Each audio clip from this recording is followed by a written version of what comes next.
কলিয়াবৰৰ এটা দম্পতীৰ প্ৰশংসনীয় প্ৰচেষ্টা দৃষ্টিহীন হৈও জ্ঞানৰ পোহৰেৰে আনৰ জীৱন পোহৰাবলৈ আগবাঢ়ি আহিছে প্ৰভাকৰ উপাধ্যায় আৰু সুশীলা পেগু কষ্টুপাৰ্জিত ধনেৰে আৱাসিক প্ৰশিক্ষণ কেন্দ্ৰ স্থাপন কৰিছে কলিয়াবৰৰ হাতীবন্ধাৰ এই দম্পতীয়ে চাকৰি এৰি নিজৰ বাসগৃহতে দৃষ্টিকোণ ফাউণ্ডেশ্যন নামৰ স্বেচ্ছাসেৱী সংগঠনটোৰ সহযোগত প্ৰশিক্ষণ কেন্দ্ৰ গঢ়ি তুলিছে দম্পতীটোৱে এনাৱল ইণ্ডিয়া নামৰ বেচৰকাৰী সংস্থাৰ সহযোগত অনুষ্ঠিত কৰিছে বিশেষ কৰ্মশালাও এই কৰ্মশালাত প্ৰশিক্ষণ প্ৰদান কৰে বেংগালুৰুৰ পৰা অহা দুগৰাকী প্ৰশিক্ষকে এই প্ৰচেষ্টা আগুৱাই নিয়াৰ ক্ষেত্ৰত সহৃদয়জনৰ পৰা কিছু সহযোগিতা কামনা কৰিছে দম্পতীয়ে আজি যেটো অনুষ্ঠান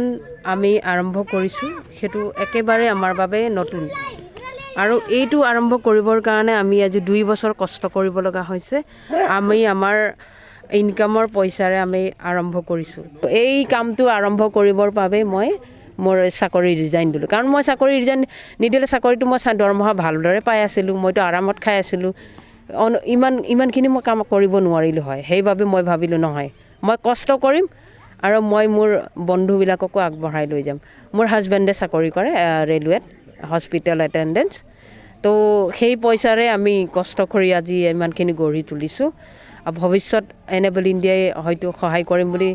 কৈছে কিন্তু মই ভাবো অসমৰ মই জানো বহুতখিনি মানুহ আছে বিজনেছমেন হওক কোনোবা পলিটিক্যাল লিডাৰ হওক তেওঁলোকৰ পৰা সহায় পালে অসমৰ বাবে এটা ডাঙৰ উপকাৰ হ'ব এই এনজিঅ'টোত আমি প্লানিং কৰিছো যে কম্পিউটাৰ ট্ৰেইনিং দিম আমাৰ মোৰ দৰে নেদেখা যিবিলাক ল'ৰা ছোৱালী আছে অসমৰ সো তেওঁলোকৰ উপকাৰ হ'ব অকল কম্পিউটাৰ বুলি নহয় কম্পিউটাৰৰ লগত আমি তেওঁলোকৰ মোবিলিটি শিকাম এমপ্লয়াবিলিটি মানে হৈছে চাকৰিৰ বাবে যোগ্য কৰি তোলা অকল চাকৰি বুলি নহয় যিকোনো বিজনেছ